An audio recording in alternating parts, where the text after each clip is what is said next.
नमस्कार दोस्तों, जय हिंद। कैसे हैं? उम्मीद करता हूं बिल्कुल ही शानदार होंगे।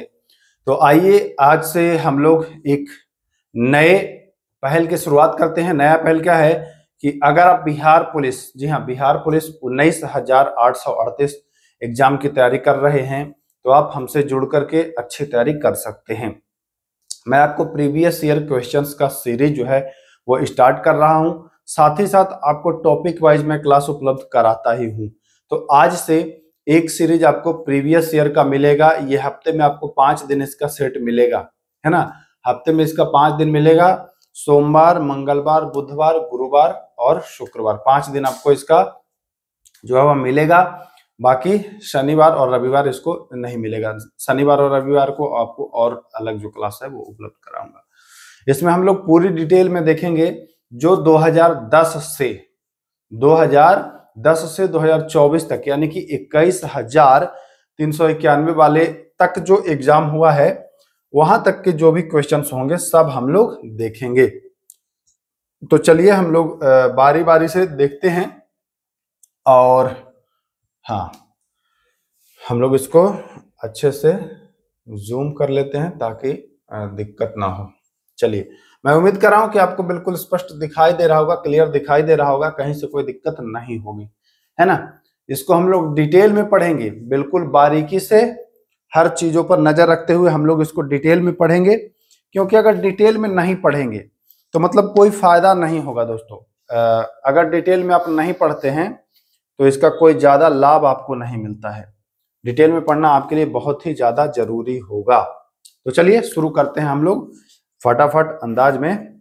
मैं यहाँ पर पेन उठा लेता हूं और ये रहा। तो चलिए, पहला ही प्रश्न कह रहा है। ये प्रश्न अगर आपके दिमाग में आ रहा होगा कि ये प्रश्न पूछा कब गया था, है ना, आपके दिमाग में आ ही रहा होगा कि भैया ये प्रश्न जो है वो कब पूछा गया था। तो ध्यान रखिए, ये प्रश्न जो अभी 2024 में एग्जाम हुआ है, जो आपको 2024 में एग्जाम हुआ है, कहने का मतलब कि जो 21,391 वाला जो एग्जाम हुआ है ना, उसी में ये सारे प्रश्न आए हैं। इसमें मैं 50 प्रश्न आपको प्रतिदिन कराऊंगा। 50 प्रश्नों का जो होगा वह सीरीज होगा और आपको सब कुछ चीजें मिलेंगी। तो चलिए हम लोग शुरू करते हैं, देखते हैं क्या है भैया 50 प्रश्न। आइए, पहला प्रश्न क्या कह रहा है, गदर पार्टी की स्थापना कब हुई थी? गदर पार्टी की स्थापना कब हुई थी? तो 4 ऑप्शन है आपके सामने, ऑप्शन भी आपको दिखेगा। मैं इधर आ जाता हूं, ऑप्शन भी आपको दिखेगा। 1913, 1914, 1915 और 1916। तो गदर पार्टी की जो स्थापना हुई है ना, वह हुई है वर्ष 1913 में। यहां पर कभी पूछे कि किसने की थी, है ना, तो किसने की थी? तो याद रखिएगा, गदर पार्टी लाला हरदयाल, नाम याद रखिएगा, इनका नाम पूछा जाता है लाला हरदयाल, है ना। यहां से ये प्रश्न आता है कि किसने की थी? लाला हरदयाल। कहां में की थी? तो अमेरिका, यानी कि San Francisco, USA, San Francisco. नाम याद रखिएगा, सैन फ्रांसिस्को, है ना। किसने? लाला हरदयाल ने। और कब? तो सैन फ्रांसिस्को में। ठीक, ये भी ध्यान आपको रखना है, कोई दिक्कत नहीं। चलिए आते हैं हम लोग सवाल संख्या 2 पर। दूसरा सवाल क्या कह रहा है, बहुत ही बढ़िया सवाल है दूसरा नंबर सवाल भी। सिंधु घाटी सभ्यता में जूते हुए खेत के साक्ष्य किस स्थल से मिले हैं? जूते हुए खेत के साक्ष्य कह रहा है। मैं आपको बार बार कहता हूं कि बिहार पुलिस की अगर तैयारी कर रहे हैं तो सिंधु सभ्यता से प्रश्न आता। अच्छा, आपको इससे ये भी आइडिया लग जाएगा। क्या आइडिया लग जाएगा? कि कहां से प्रश्न आते हैं।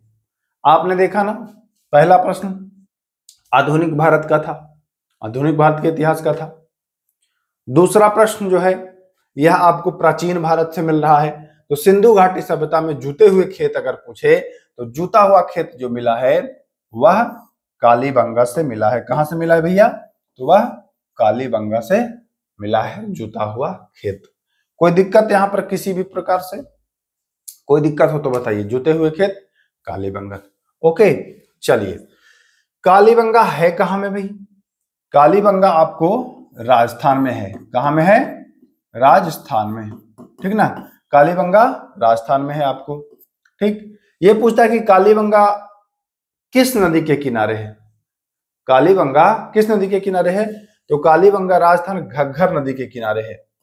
नाम याद रखिएगा, घग्गर या घग्गर कहीं कहीं लिखा मिलेगा, तो ये कालीबंगा राजस्थान में है, घग्गर नदी के किनारे। हड़प्पा यह रावी नदी के किनारे है। कहां है भाई? रावी नदी के किनारे। और ये कहां है? पाकिस्तान में है हड़प्पा, ये भारत में नहीं है। हड़प्पा पाकिस्तान में है। रंगपुर आपको पता ही है कि गुजरात में है, तो यहां तक कोई दिक्कत आपको नहीं हुआ। चलिए आइए, तो क्या कह रहा है कि कर्क रेखा किस राज्य से नहीं गुजरती है?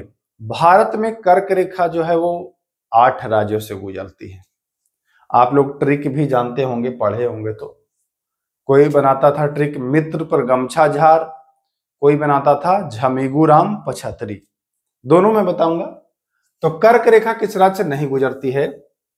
तो देखिए, झारखंड से गुजरती है, ठीक, मध्य प्रदेश से भी गुजरती है, पश्चिम बंगाल से भी गुजरती है, बिहार से नहीं गुजरती है।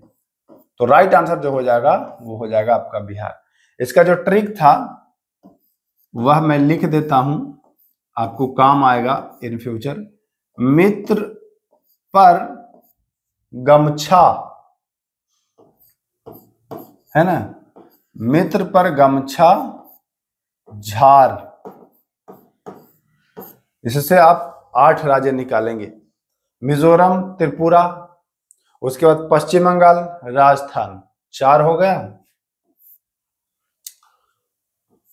ग से कौन सा आएगा बताइए? ग से कौन सा आएगा? तो गुजरात आएगा, ठीक।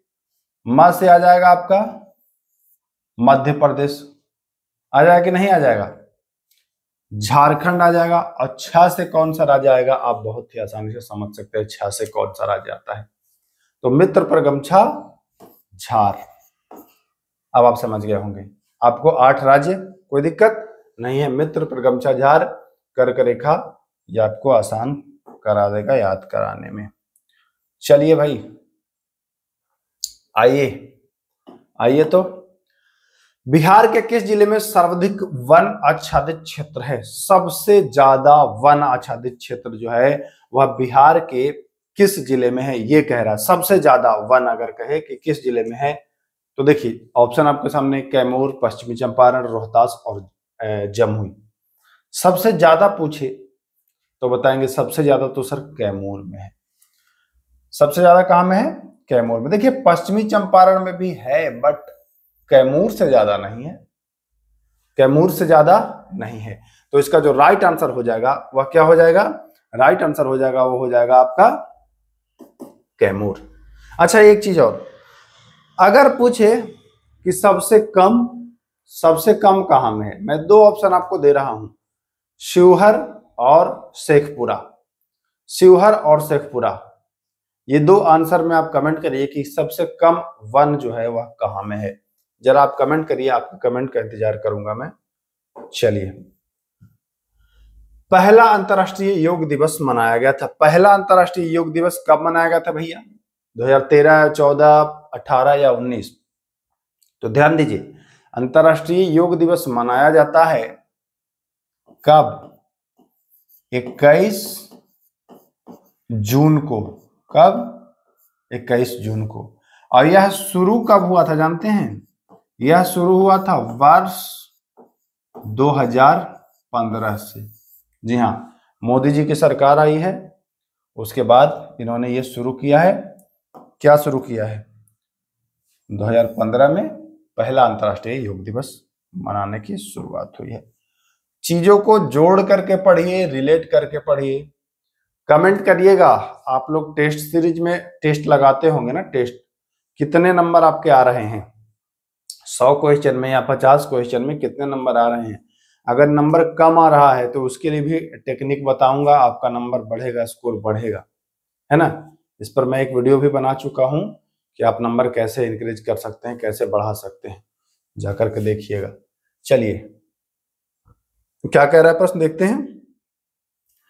भारत में सबसे अधिक खारे पानी की झील कौन है, सबसे अधिक खारा पानी की झील। देखिए यहां पर कंफ्यूजन बहुत ज्यादा होता है, कभी लगता है कि चिल्का होगा, कभी लगता है कि सांबर होगा, है ना। इसी बात का फायदा एग्जामिनर उठाता भी है जो क्वेश्चन सेट करता है। तो भारत में सबसे अधिक खारे पानी की पूछे भाई तो बताना है कि वो है सांभर झील। ठीक, सांभर झील कहां में है, तो ये सांभर झील जो है वह राजस्थान में है। कहां में है, राजस्थान में। सांभर झील सबसे अधिक खारे पानी की झील है, नोट। ओके, अब आपके दिमाग में आ रहा होगा कि चिल्का क्या है, चिल्का झील क्या है भाई, तो चिल्का झील तटीय झील है। चिल्का झील जो है वह तटीय, जी हाँ, चिल्का झील तटीय खारे पानी की सबसे बड़ी झील है, वो तट के किनारे है। लेकिन राजस्थान में कहां समुद्र है, यहां तो तट नहीं है, तो सबसे बड़ा राजस्थान हो जाएगा।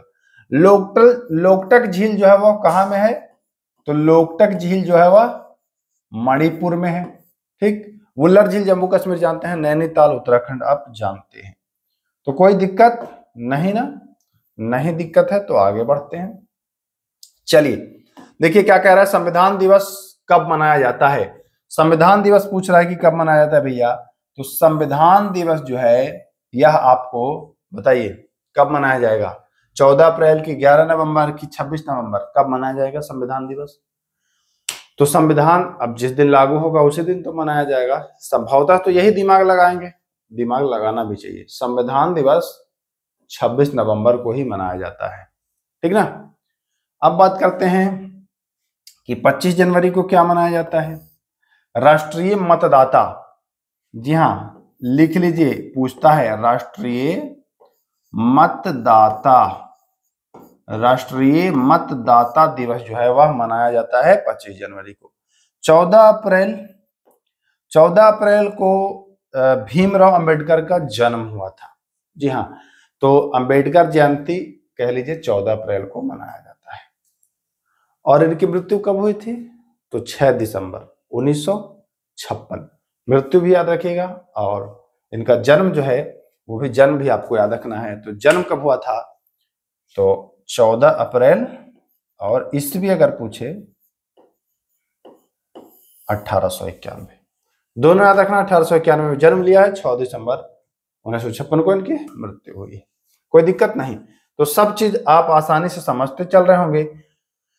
देखिए मुझे नहीं लग रहा है कि अगर इस तरीके से आप पढ़ेंगे तो आपका रिजल्ट नहीं होगा, क्योंकि जब आप डिटेल में पढ़ना शुरू कर देते हैं, अच्छे से पढ़ना शुरू कर देते हैं, तो रिजल्ट आपका निश्चित होना तय है।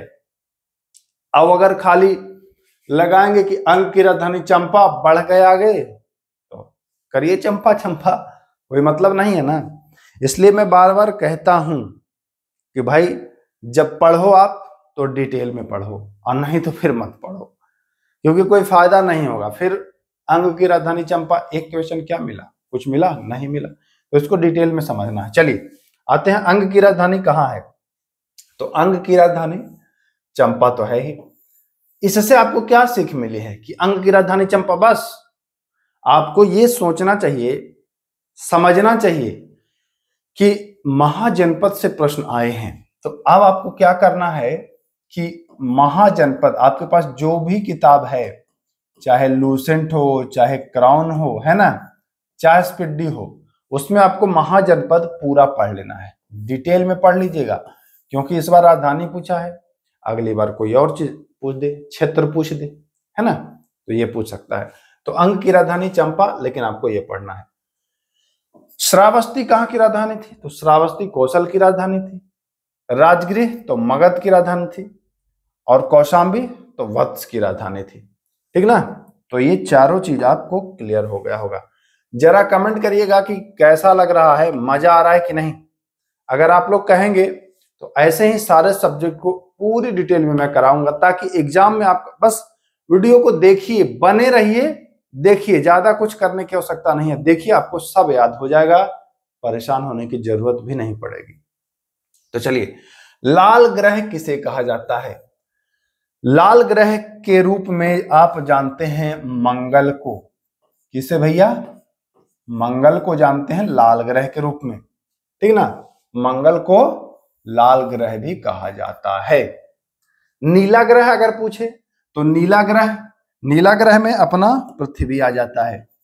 नीला ग्रह में कौन आता है? तो पृथ्वी आ जाता है। और अब अगर पूछे कि भाई मंगल की स्थिति सूर्य से कैवें स्थान पर है, तो जरा सा ये भी आपको समझना है कि मंगल की स्थिति सूर्य से कैवें स्थान पर है। यहां पर मैं बता दूं, देखिए जैसे यहां पर मैं सूर्य कलर ले लेता हूं, जैसे ये सूर्य हो गया, ठीक ना।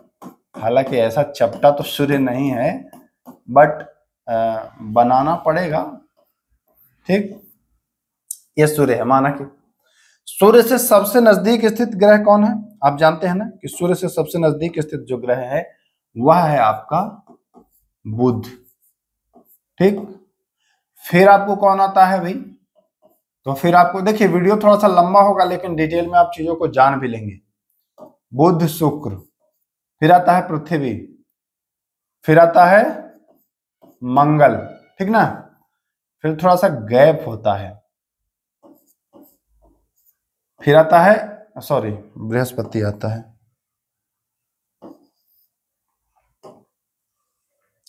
बुध, शुक्र, पृथ्वी, मंगल, और फिर आता है आपका बृहस्पति, फिर आता है आपका शनि, फिर आता है आपका अरुण, और फिर आता है आपका वरुण।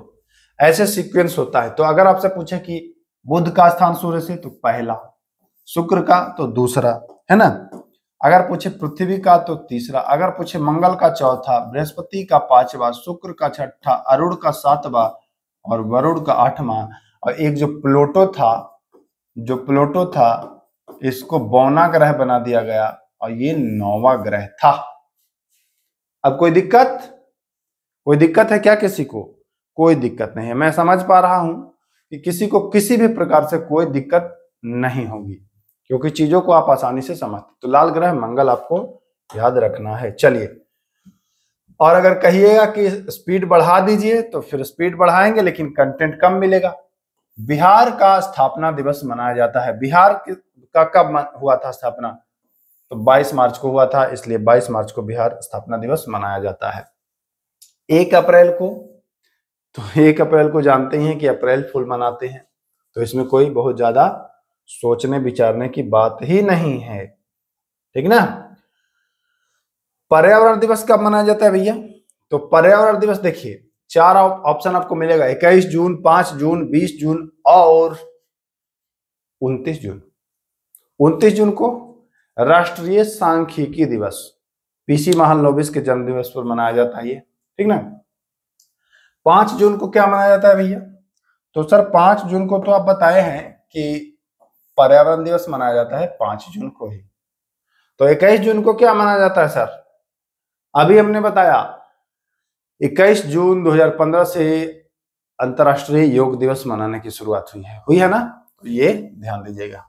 20 जून को बताइए क्या शरणार्थी दिवस मनाया जाता है या कोई और दिवस?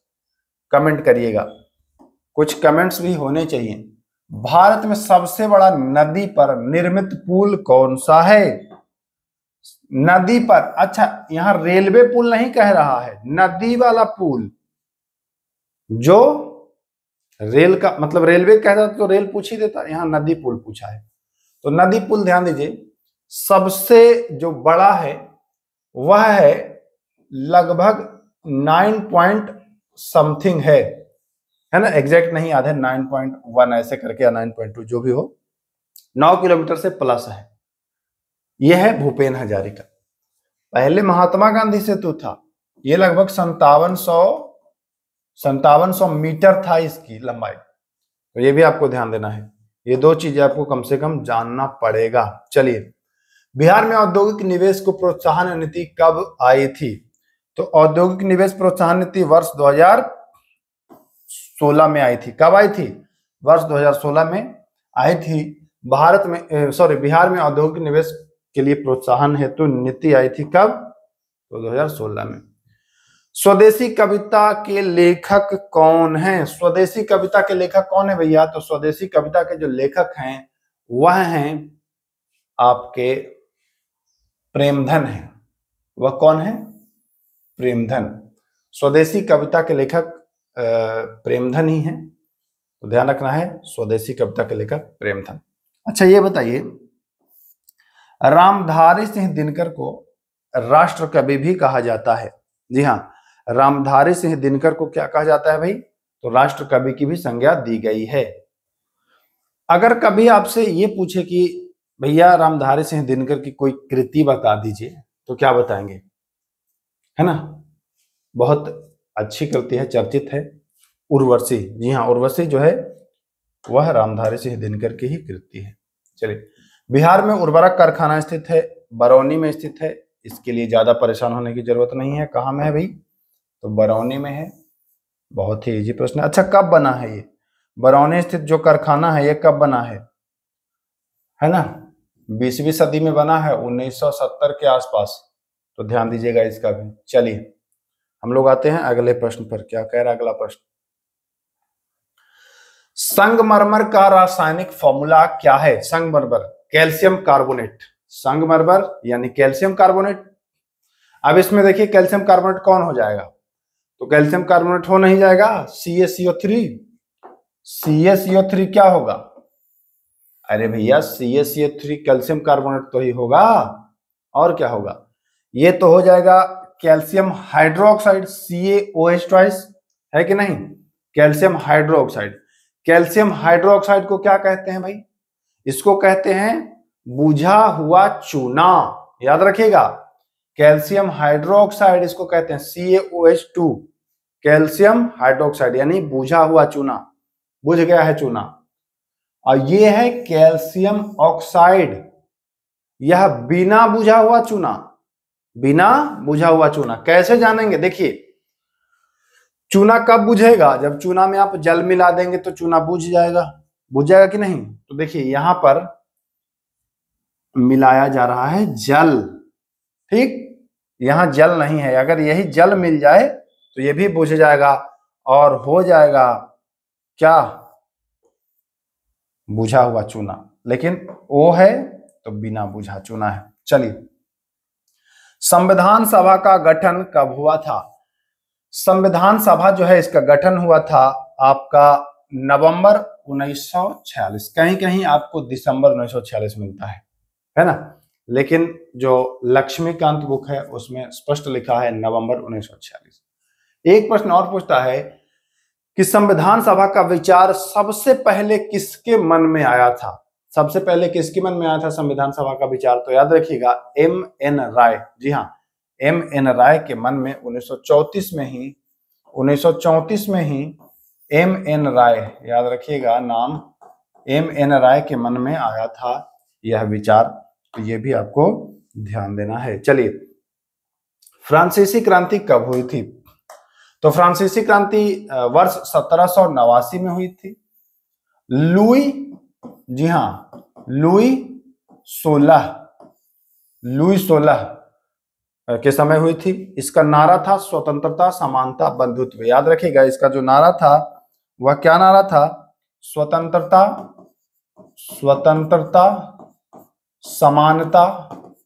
समानता और बंधुत्व, ठीक ना? ये नारा था। तो ये भी आपको ध्यान देने हैं। चलिए आगे चलते हैं, थोड़ा सा स्पीड में बढ़ा रहा हूं। भारत में गेहूं उत्पादन में बिहार का स्थान। तो गेहूं उत्पादन में बिहार का स्थान जो है वह है 6वां स्थान है यार भाई, 5वां नहीं है, 5+1 कर लीजिए, 6वां स्थान है। भारत में सर्वाधिक गेहूं उत्पादन में अगर कहे तो जान लीजिए कि सबसे ज्यादा गेहूं आपके उत्तर प्रदेश में होता है।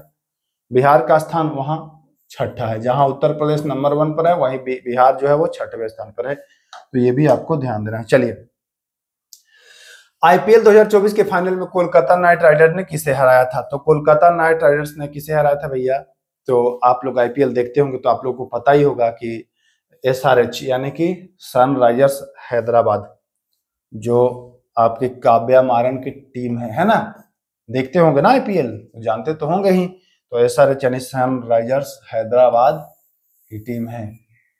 यहाँ कुछ प्लेयर हैं जो बहुत हीटर है ना, देखे होंगे मैच तो आपको पता ही होगा। चलिए, झरोखा दर्शन शुरू किया गया था।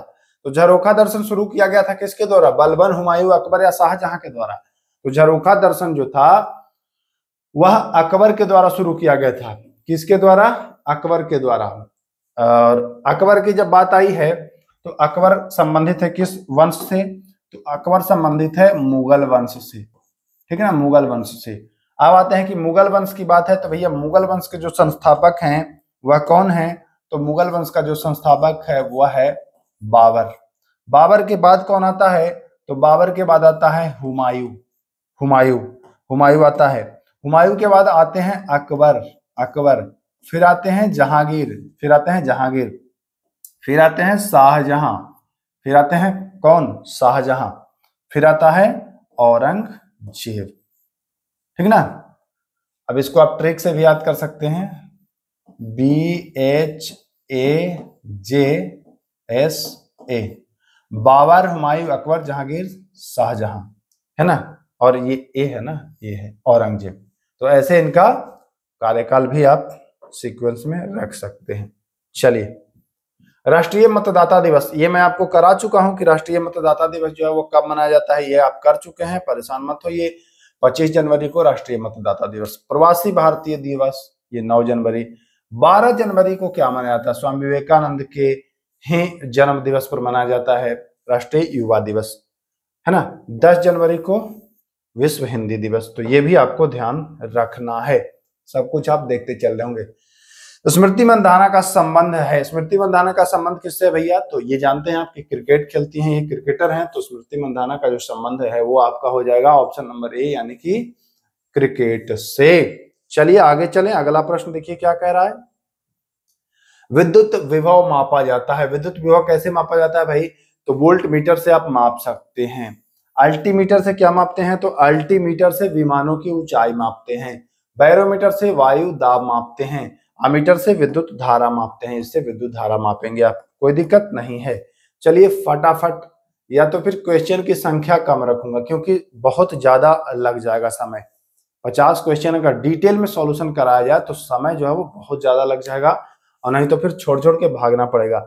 इससे बढ़िया है कि प्रश्न जो है वो कुछ कम ही लाया जाए। भारत का केंद्रीय बैंक जो है वो होता है RBI। कौन होता है? RBI, reserve bank of India. स्थापना कब हुआ था? 1935 में इसकी स्थापना हुई है रिजर्व बैंक ऑफ इंडिया की। अभी रिजर्व बैंक ऑफ इंडिया के बारे में 2-3 बातें आपको जाननी चाहिए कि रिजर्व बैंक ऑफ इंडिया के, अच्छा वर्तमान में इसके गवर्नर कौन है, जरा कमेंट करिएगा। ये करंट से जोड़ करके आपको देखना है कि RBI के गवर्नर वर्तमान में कौन है। IPL 2024 में गौतम गंभीर किस टीम के मेंटर थे, पूछा था प्रश्न, तो जान लीजिए कि यह थे आपके कोलकाता नाइट राइडर्स के मेंटर थे, और शाहरुख खान जो हैं इसके मेन मालिक समझ लीजिए कि हैं शाहरुख खान। चलिए, आवारा मसीहा किसके जीवन पर आधारित रचना है? आवारा मसीहा एक रचना है जो आधारित है, 4 ऑप्शन है, शरत चंद्र चट्टोपाध्याय, मधुसूदन दत्त, बंकिम चंद्र चट्टोपाध्याय या रविंद्रनाथ टैगोर। तो आवारा मसीहा जो रचना है ना वो शरत चंद्र चट्टोपाध्याय की है। किसकी है भैया?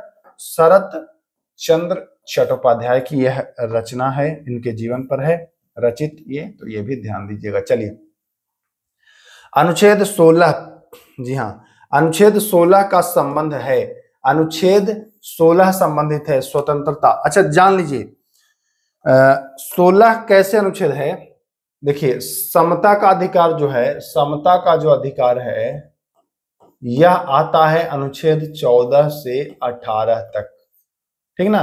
फिर 19 से 23 आता है स्वतंत्रता का अधिकार, फिर आपको 19 से 22 आता है, सॉरी 22 आता है, फिर आता है 23-24 शोषण के विरुद्ध अधिकार, फिर आता है 25 से 28 धार्मिक स्वतंत्रता का अधिकार, 29-30 अल्पसंख्यक से संबंधित है।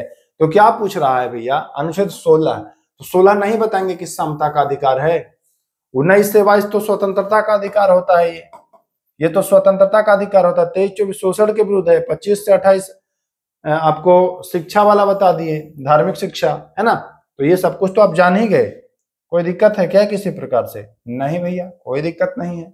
चलिए, साबुन का बुलबुला गोल क्यों होता है भाई? गोल होगा नहीं, क्या लंबा होगा साबुन का बुलबुला, है ना। एग्जाम में अगर कोई पूछे कि साबुन का बुलबुला गोल क्यों होता है तो क्या बोलेंगे? तो गोल नहीं होगा तो क्या लंबा होगा? गोल ही होगा। लेकिन क्यों होगा? क्योंकि वो सरफेस टेंशन के कारण, पृष्ठ तनाव के कारण जो है वह गोल हो जाता है। चलिए, कोसी की सहायक नदी इनमें से कौन है? तो कोसी की जो सहायक नदी है वह अरुण है। कौन है भाई? अरुण है जो कोसी की सहायक नदी है। तो ये भी, अब हम लोग चलते हैं अगले प्रश्न पर। कोसी को बिहार का शोक भी कहा जाता है, ये भी ध्यान दीजिएगा। कोसी नदी को क्या कहा जाता है भाई? बिहार का शोक, है ना, क्योंकि बहुत बिहार में वो तबाही, बाढ़ वगैरह लाती है, इसलिए कोसी को बिहार का शोक भी कहा जाता है। चलिए, मुगल साम्राज्य की राजधानी किसके द्वारा आगरा से स्थानांतरित की गई? कहां? आगरा से दिल्ली स्थानांतरित की गई। आगरा से दिल्ली स्थानांतरित किया गया है किसके द्वारा भैया? 4 ऑप्शन आपके सामने मिल रहे हैं। देखिए, अकबर, शाहजहां, जहांगीर या हुमायूं। तो ये जो शाहजहां था यही क्या किया कि आगरा से ये दिल्ली ले आया। आगरा से ये दिल्ली ले आया। शाहजहां के बारे में आपको जानना चाहिए। तो शाहजहां मैं बताया हूं कि सबसे पहले बाबर था, फिर हुमायूं था, फिर अकबर था, फिर जहांगीर था, है ना, फिर शाहजहां था, और उसके बाद फिर औरंगजेब था। तो ये जहांगीर के बाद आता है। शाहजहां जो जहांगीर के बाद आता है। और जहांगीर का जो शासनकाल था वह 1627-28 मिलता है आपको से 1657, है ना, 1657 तक आपको, नहीं 1627-28 तक इसका है लास्ट, क्योंकि 1605 में अकबर मर गया है। तो अकबर का है 1556, लगभग 1556 से। यहां से मैं फिर से क्लियर से लिख देता हूं ताकि दिक्कत न हो, कंफ्यूजन ना हो। देखिए, अकबर जो है, अकबर का छोड़िए, जहांगीर का मैं बता रहा हूं। जहांगीर 1600, ओहो, जहांगीर का जो है यह 1627 तक लास्ट रहता है। 27 से लेकर के 1627 से लेकर के 1657-58 तक ये रहता है शाहजहां। तो इसका कार्यकाल भी आपको याद रखना है, यही किया था परिवर्तन। चलिए, भारत में पहली बार राष्ट्रीय आय का अनुमान किसने लगाया था? किसने लगाया था भैया? दादा भाई ने कि पीसी महालनोबिस ने? तो भारत में पहली बार राष्ट्रीय आय का जो अनुमान था वह दादा भाई नौरोजी के द्वारा लगाया गया था। और यह कब लगाया गया था? तो बताएंगे कि सर 1868 में धन निष्कासन का सिद्धांत, है ना, धन निष्कासन का सिद्धांत भी आया था। इनकी एक पुस्तक आई थी, उसी पुस्तक में इस बात का जिक्र था, उसी पुस्तक में इस बात का जिक्र था। तो ध्यान दीजिएगा, poverty un British rule in India करके कोई पुस्तक थी, उसी में आया था। लैंगिक जनन में कौन सा कोश का विभाजन होता है? लैंगिक जनन में कौन सा कोश का विभाजन होता है? तो लैंगिक जनन जब होता है उसमें आपको अर्धसूत्री मिलता है। किसमें मिलता है? अर्धसूत्री कोश का विभाजन देखने को मिलता है लैंगिक जनन में। तो ये भी आपको ध्यान देने हैं। चलिए, हम चलते हैं अगले सवाल की ओर। सवाल संख्या 34। इंग्लैंड की गौरवपूर्ण क्रांति कब हुई थी? इंग्लैंड में गौरवपूर्ण क्रांति जो है वह कब हुई थी? तो वह हुई थी वर्ष 1688 में। वर्ष 1688 में इंग्लैंड में गौरवपूर्ण क्रांति हुई थी। तो ये भी आपको ध्यान देने हैं। चलिए, ऑप्टिकल फाइबर के आविष्कारक। तो ऑप्टिकल फाइबर के आविष्कारक जो हैं वह हैं नरेंद्र कपानी। कौन है? नरेंद्र सिंह कपानी। नाम याद रखिएगा इनका, कांपने लगेंगे ऑप्टिकल फाइबर की वजह से। तो नरेंद्र सिंह कपानी, है ना। ऑप्टिकल फाइबर का इस्तेमाल बहुत जगह पर हो रहा है। जो आप हाई स्पीड इंटरनेट का उपयोग करते हैं ये ऑप्टिकल फाइबर से करते हैं, है ना। तो ये भी आपको ध्यान देना है। चलिए, विश्व प्रेस दिवस। विश्व प्रेस दिवस मनाया जाता है। तो विश्व प्रेस दिवस कब मनाया जाता है भैया? तो ये आपको 3 मई को मनाया जाता है।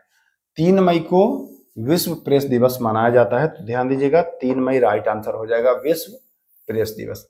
1 मई को, अभी 1 मई हाल ही में हुआ था, तो मजदूर दिवस मनाया गया था, है ना। इस मजदूर दिवस को पाकिस्तान में छुट्टी भी हुआ था। तो कुछ लोगों ने कहा कि भाई वो अपने हिसाब से छुट्टी किया है, 8 मई को रेड क्रॉस, अंतर्राष्ट्रीय रेड क्रॉस दिवस मनाया जाता है, तो ध्यान दीजिएगा। चलिए, पटना उच्च न्यायालय के वर्तमान मुख्य न्यायाधीश कौन है? तो एग्जाम हुआ था उस समय संभवतः संजय करोल थे, लेकिन आपको अब के बारे में जान लेना है, तो अब के बारे में आशुतोष कुमार हैं शायद, हाँ वो भी कार्यवाहक हैं। आशुतोष कुमार जो है वो क्या है? कार्यवाहक हैं, तो ये भी आपको ध्यान देना है। उस समय के हिसाब से संजय करोल, बाकी आशुतोष कुमार आपको ध्यान देना है। चलिए, मनरेगा में कितने दिन के लिए रोजगार दिया जाता है जानते हैं आप लोग? मनरेगा में कितने दिन के लिए रोजगार दिया जाता है? तो मनरेगा में जो रोजगार दिया जाता है ना, वह पूरे 100 दिन के लिए होता है। कितने दिन के लिए? 100 दिन का रोजगार मनरेगा में आपको दिया जाता है। कम से कम एक वित्तीय वर्ष में 100 दिन आपको रोजगार दिया जाएगा ही जाएगा। चलिए, सुनील छेत्री का संबंध किससे है भैया? तो सुनील छेत्री जो है वह आपको फुटबॉल से मिल जाएंगे। सुनील छेत्री का संबंध किससे है? तो फुटबॉल से मिल जाएगा, तो ये भी आपको ध्यान देना है। चलिए, हम लोग फटाफट बढ़ रहे हैं बहुत ही रफ्तार के साथ। चलिए, आइए क्या कह रहा है? एसबीआई के वर्तमान चेयरमैन कौन है? स्टेट बैंक ऑफ इंडिया के वर्तमान चेयरमैन की बात की जा रही है। देखिए, जब एग्जाम हुआ है उस समय तो कोई और है, लेकिन एग्जाम के बाद जो चेंज हुआ है उसको आपको भी ध्यान देना है ना? तो एग्जाम हुआ है, एग्जाम के हिसाब से तो दिनेश खरा आंसर हो जाना चाहिए, बट एग्जाम के बाद जो है वो तो कहीं आपको इसमें ऑप्शन दिख ही नहीं रहा है ना? लेकिन फिर भी मैं बता दूं कि वर्तमान जो चेयरमैन है वो है चल्ला श्रीनिवास शेट्टी, ऐसे करके नाम है, चल्लू श्रीनिवास शेट्टी, है ना? तो याद रखिएगा, चल्लू श्रीनिवास शेट्टी जो है इनका वर्तमान में है। चलिए, ये प्रश्न देखिए क्या कह रहा है? राज्यसभा में राष्ट्रपति कितने सदस्यों को मनोनीत कर सकता है? तो देखिए, राज्यसभा में राष्ट्रपति जो है वो मनोनीत करते हैं 12 लोगों को। कितने लोगों को भाई? तो 12 सदस्य को, 12 जो सदस्य थे, 12 जो सदस्य हैं वह राज्यसभा में मनोनीत होते हैं। कौन करता है? तो राष्ट्रपति करता है, ठीक ना? यहाँ लिखा भी है, राष्ट्रपति करता है। यह प्रावधान लिया कहां से गया है कि मनोनीत किया जाना चाहिए? ये प्रश्न पूछता है कि भाई ये मनोनीत करने की शक्ति जो है यह कहां से लिया गया है? तो याद रखिएगा, यह आयरलैंड के संविधान से लिया गया है। कहां से लिया गया है भैया? तो आयरलैंड के संविधान से यह लिया गया है प्रावधान कि मनोनीत करना है, तो ये भी आप ध्यान दीजिएगा। चलिए, 2011 की जनगणना के अनुसार भारत में शहरी जनसंख्या का कितना प्रतिशत है? 2011 में जो जनगणना हुआ तो शहर के कितने लोग और देहात में कितने लोग, तो प्रतिशत पूछ रहा है दोनों का। तो शहर का प्रतिशत है आपका लगभग 31, मतलब 31.16%, है ना? और वही देहात का हो जाएगा लगभग आपका, घटा लीजिए 100 में से 38.84 ना, यही होगा ना? यही होगा। तो ये शहर, सॉरी 38 नहीं होगा यार, 68 होगा, तो ये भी आपको ध्यान देना है। चलिए, थोरियम पाया जाता है। थोरियम कैसे पाया जाता है? थोरियम पाया जाता है, थोरियम का ही ए अयस्क है, इसका नाम है मोनाजाइट। ये थोरियम का ही अयस्क है और इसका नाम है क्या भैया? इसका नाम है मोनाजाइट, है ना? मोनाजाइट। ये बालू में मिलता है, रेत में मिलता है, केरल में ये बहुत मतलब ज्यादा संख्या में पाया जाता है थोरियम, मोनाजाइट अयस्क। तो ये भी आपको ध्यान देना है। अंगूठा चूमना, अंगूठा चूमना मुहावरा का अर्थ क्या है? अंगूठा चूमना का मतलब कि बहुत ज्यादा खुशामद करना, है ना? बहुत ज्यादा खुशामद करना, किसी की खुशामद करना है तो लोग कहते हैं अरे क्यों इतना अंगूठा चूम रहे हो, खुशामद कर रहे हो, है ना? कोई काम निकलवाना रहता है तो अक्सर आप लोग ऐसा करते हैं। पंचतंत्र के लेखक, तो पंचतंत्र के जो लेखक है वो है कौन? तो वो उनका नाम है विष्णु शर्मा।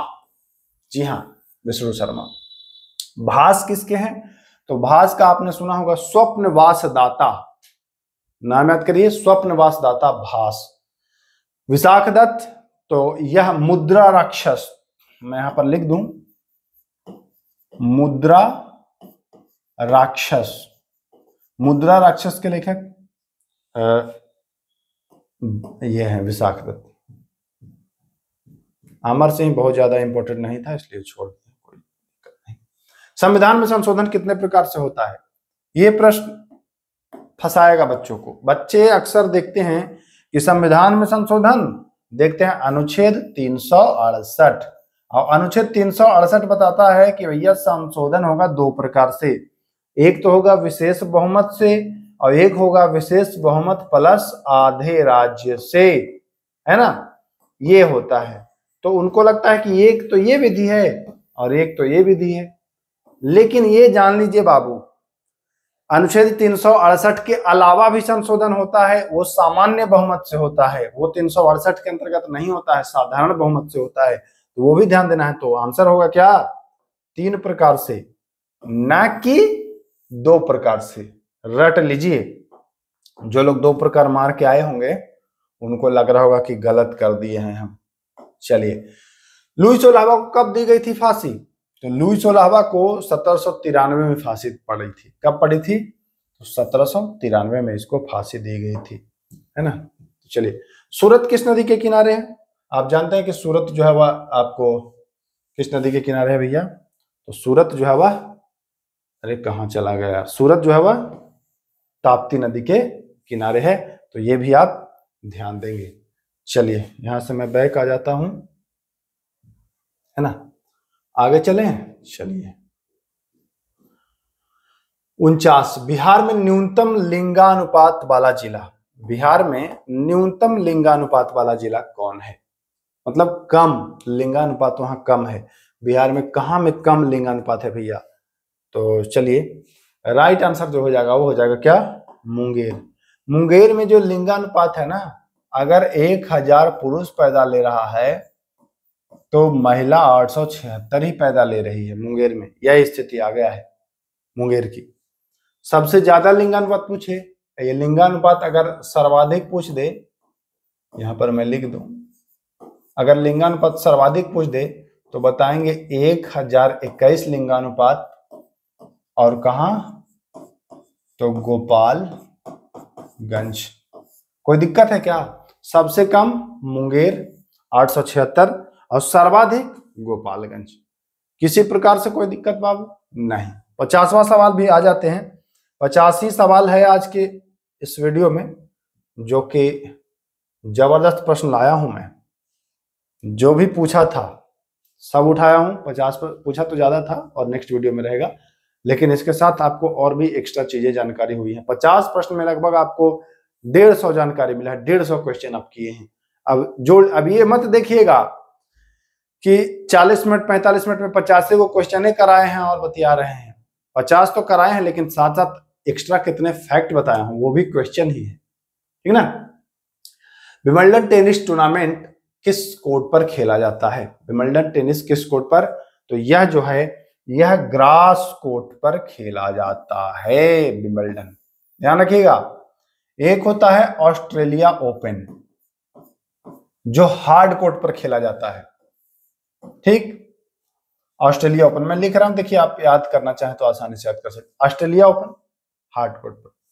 फ्रेंच ओपन, ठीक ना, फ्रेंच ओपन जो होता है वह क्ले कोर्ट पर, ललकी मिट्टी जानते हैं ना, इस पर खेला जाता है फ्रेंच ओपन। फिर होता है विंबलडन, जो ये पूछ रहा है, यह होता है ग्रास कोर्ट पर, ये, ठीक। और एक होता है यूएस ओपन। यूएस और ऑस्ट्रेलिया ये दोनों हार्ड कोर्ट का रहता है, ये क्ले कोर्ट का रहता है और ये ग्रास कोर्ट का रहता है। तो मैं उम्मीद कर रहा हूं सब क्लियर, कोई दिक्कत नहीं। पहली बार आप लोग के लिए मैं इतना डिटेल में और बिहार पुलिस के लिए कराया हूं। अब आप लोगों पर है, अगर आप लोग प्यार दुलार देंगे इस वीडियो को तो कंटिन्यू इसको मैं कराऊंगा, पूरा करा दूंगा 2010 तक।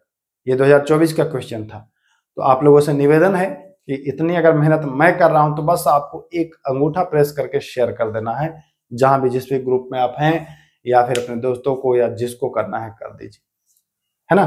फिर और भी जोरदार तरीके से मैं आप लोगों के बीच आऊंगा और धमाकेदार तरीके से पढ़ाऊंगा।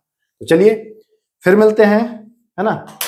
तब तक के लिए नमस्कार, जय हिंद।